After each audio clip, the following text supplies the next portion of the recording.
প্রেমিক মুর্শিদাবাদের জলঙ্গির আর প্রেমিকা বাংলাদেশের কুষ্টিয়ার।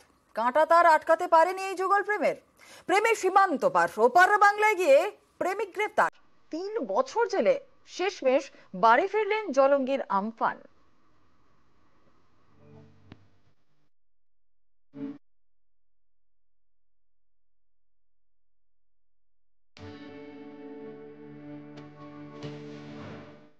যারার জন্য ভারত থেকে পাকিস্তানে গিয়েছিলেন বীর, সেখানকার জেলেই কেটে গিয়েছিল জীবন। কিন্তু সীমান্তের কাঁটাতার প্রেম আটকাতে পারেনি, রিলে পারেনি, রিয়েলেও পারেনি।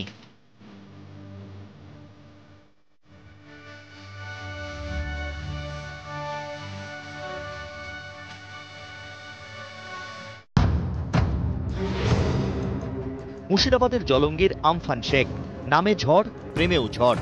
22 বছরের এই যুবক দেখিয়ে দিয়েছেন কাঁটাতারের সীমান্ত প্রেমকে আটকাতে পারে না। প্রেমিকার জন্য আমফান গিয়েছিলেন বাংলাদেশ, বৈধ কাগজ না থাকায় সেখানে গ্রেপ্তার হন। তারপর জেলেই দেখতে দেখতে 3 বছর, অবশেষে শনিবার বাড়ি ফেরা।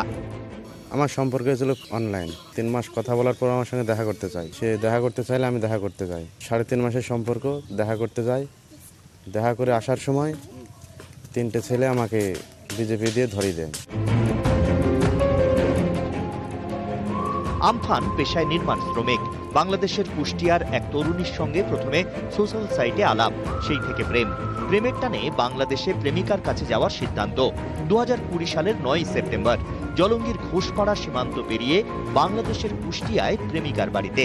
কিন্তু বৈধ কাগজপত্র না থাকায় আমফানকে গ্রেপ্তার করে বাংলাদেশের পুলিশ। আমাদের এমএলএ সাহেবের কাছে আর্জি করেছিলাম, এমএলএ সাহেব আর ওখানকার মেন বিচারক ওনার সাহায্যে 3 বছর পরে আমার ছেলে আমার বাড়িতে ফিরল। 3 বছর ধরেন কান্দিছেন, আর যাবে না বলছে। জলঙ্গি থেকে প্রেমিক বাংলাদেশে, এর আগে বাংলাদেশ থেকে প্রেমিকা ছুটে আসেন এ রাজ্যে, সেটাও প্রেমের টানে।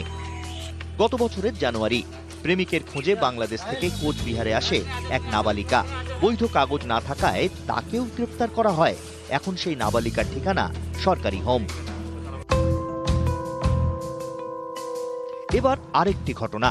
গত বছরের মে মাস, প্রেমিকের বাড়ি নরেন্দ্রপুরে, প্রেমিকার বাড়ি বাংলাদেশ থেকে এ বাংলায় চলে আসেন প্রেমিকের সঙ্গে দেখা করতে। সুন্দরবনের জঙ্গল পেরিয়ে উত্তাল নদী সাঁতরে, সবই প্রেমের টানে। বৈধ কাগজপত্র না থাকায় এই তরুণীকেও গ্রেপ্তার করে পুলিশ। এখনো তিনি জেলে।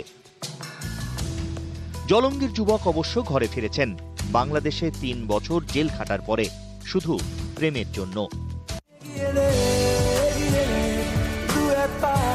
প্রণব বন্দ্যোপাধ্যায়, নিউজ 18 বাংলা।